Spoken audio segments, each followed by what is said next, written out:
એમ આ હરકચંદ શેઠની અંદર આ જે ઘટના બની, એમનું જે અપમાન થયું એ મનોમન ગાંઠ વાળી લે છે કે ગમે તે થાય પણ હરકચંદને એક વખત મારે આનો જવાબ આપવો પડશે. પછી આખા ગામમાં આખા પંથકમાં વાતો થઈ ગઈ કે ભાઈ કળસંગ જે દરબાર હતા એમના ગાડામાં હરકચંદ શેઠનો સામાન આજે મૂકવા દીધો નથી. એટલે આખા પંથકમાં વાતો થઈ ગઈ. શેઠને એવું થયું કે આજે હું બદનામ થઈ ગયો.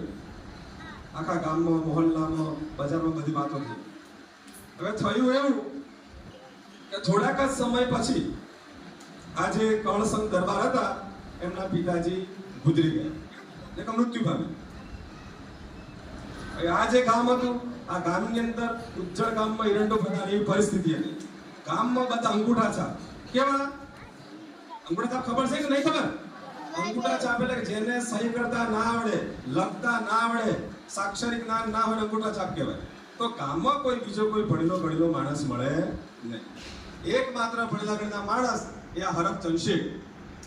એટલે ગામમાં કોઈનો જન્મ થાય, લગ્નની કંકોત્રી લખવાની હોય, કોઈનું મરણ થયું હોય તો કાળોતરી લખવાની હોય, કોઈને ટપાલ લખવાની હોય, કોઈની ટપાલ આવી હોય તો ટપાલ વાંચવાની હોય, એ બધું કામ આ સલામ રાખી અને હરકચંદ શેઠ કરી આપતા હતા. બીજો કોઈ ભણેલો માણસ મળે. હવે એ જ ગાળામાં આ જે કળસંગભાઈ હતા દરબાર, એમના પિતાજી ગુજરી ગયા. હવે પિતાજી ગુજરી ગયા એટલે કાળોતરી લખવાની થાય તો લખવા માટે કોને કરવા પડે? હરકચંદ શેઠ એકલા જ ભણેલા હતા. કે વસિયતનામું, પછી કોઈ પણ સ્ટેમ્પ કરવાનો હોય, દસ્તાવેજ કરવાનું, બધું કામ એ જ કરતા હતા. અને એમના સિવાય બીજું કોઈ ભણેલું હતું નહીં. ઉજ્જળ ગામમાં એરંડો ફરવાની એવી પરિસ્થિતિ હતી. એટલે હરકચંદ શેઠને બોલાવવામાં આવ્યા. હરકચંદ શેઠ હતા એટલે આમ કરીને પેન બહારી. શું બાર્યું? પેન એટલે લેખન. અને હાથમાં ધોતિયું પકડ્યું. મોજડી લગાવી, આ રીતના પેન લગાવી અને ચાલતા તો આયા કળસંગને ત્યાં એને બેઠા. દરબારો બેઠેલા હતા. આમનું માન સન્માન કર્યું હરકચંદ શેઠનું અને કીધું કે શું કરવાનું છે? કે ભાઈ આમની કાળોતરી લખવાની છે. આ જે કળસંગના પિતાજી ગુજરી ગયા છે એના અનુસંધાનમાં આપણે કાળોતરી લખવાની છે અને કારજ પાણી લખવાનું છે. એટલે આપણે તો પેન કાઢી, નોટ તૈયાર હતી અને બધું લખ્યું કમ્પ્લીટ. હવે આ બધી જે વિધિ છે એ પાંચમ સુધીમાં પૂર્ણ કરવાની હતી. ક્યારે પૂરી કરવાની હતી? પાંચમ સુધીમાં. જે કળસંગના પિતાજી ગુજરી ગયા એમને જે કારજ પાણી હતું એ પાંચમ સુધીમાં પૂર્ણ કરવાનું હતું. પરંતુ જેમ મદારીના કરંડિયાની અંદર જેમ સાપ ભરાય ને એમાં હરકચંદ શેઠની અંદર પેલું અપમાન મગજમાં હતું.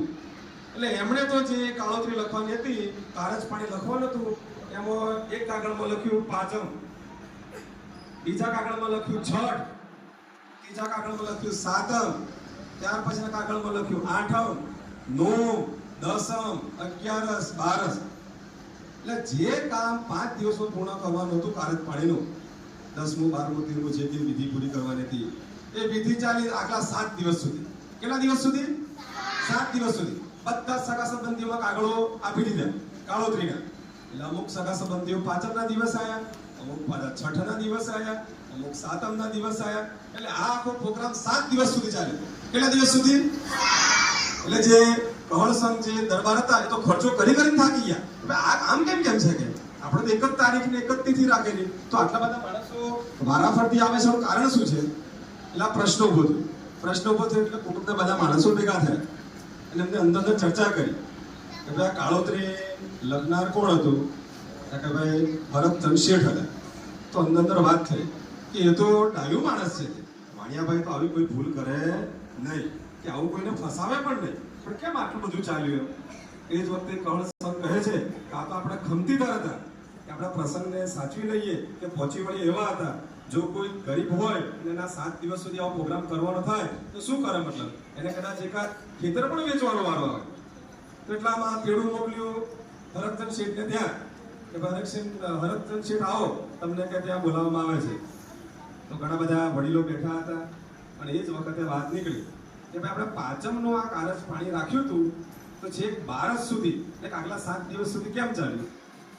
તો એ વખતે હરકચંદ કહે છે કે જેમ હું બજારની અંદર આ કપાસનો જે ઘાસડી છે એ લઈને ગાડામાં મૂકવા માટે આવ્યો અને એ વખતે જેમ કહળ સંઘના જે સંધિવા બળદ હતા, પાણીવાળા બળદ કે જે ઊભા ના રહ્યા, એમ મને પણ આ લખવાની જ્યારે જવાબદારી આપી ત્યારે મારી જે લેખણ હતી, લેખણ જાલી ન રહી. એટલે હું લખવાની કોશિશ તો પાછળ જ કરતો હતો, પણ લેખણ જાલી રહી નહીં. અને એમની જે આખી ઘટના હતી એ ઘટના કહી કે ભાઈ મારી સાથે આવી ઘટના બની છે. એ જ વખતે જે વડીલો હતા એ પણ હરચંદ શેઠને પણ ઠપકો આપે છે કે તમારી વાત સાચી છે, પરંતુ આ એક મરણ થયેલું છે, એક મૃત્યુ થયેલું છે, તો એક મરણનો પણ મલાજો રાખવો જોઈએ, કોઈના મરણ ઉપર આવું કરવું જોઈએ નહીં. અને એક બાજુ જે કહળ સંઘ હતા એમને પણ ઠપકો આપ્યો કે ચલો આટલું સામાન તમે ગાડામાં લાવવાના હતા તો તમે બીજો મેમણના કપાસના કાચડામાં પણ તમારા બળદને કંઈ થવાનું નહોતું. તો આપણે પણ આ બોધ કથામાંથી શીખવાનું છે કે આપણામાં વ્યવહારિક જ્ઞાન હોવું જોઈએ. કઈ જગ્યાએ બોલવું, કઈ જગ્યાએ ના બોલવું, આપણે એક શિક્ષણ મેળવવા માટે આવીએ છીએ. તો ફક્ત સાક્ષરિક જ્ઞાન એવું નહીં, જેમ પેલી વાર્તામાં કીધું કે ઉજ્જડ ગામમાં એરંડો પ્રધાન, તો તમે પણ શિક્ષણ મેળવો, આગળ વધો. તમારે પણ ભવિષ્યમાં સહીઓ કરવાની આવશે, કંઈક લખવાનું આવશે તો ઊંધું પડીને લખી નહીં દેવાનું, તો ઊંધું પડીને સહી નહીં કરી દેવાનું. તો એના વિશે વિચારો. તો આપણે પણ આ બોધ કથાના આધારે સમજી વિચારીને આગળ વધવાનું છે અને આપણે પણ શિક્ષણ મેળવવાનું છે. મારી વાણીને વિરામ આપું છું.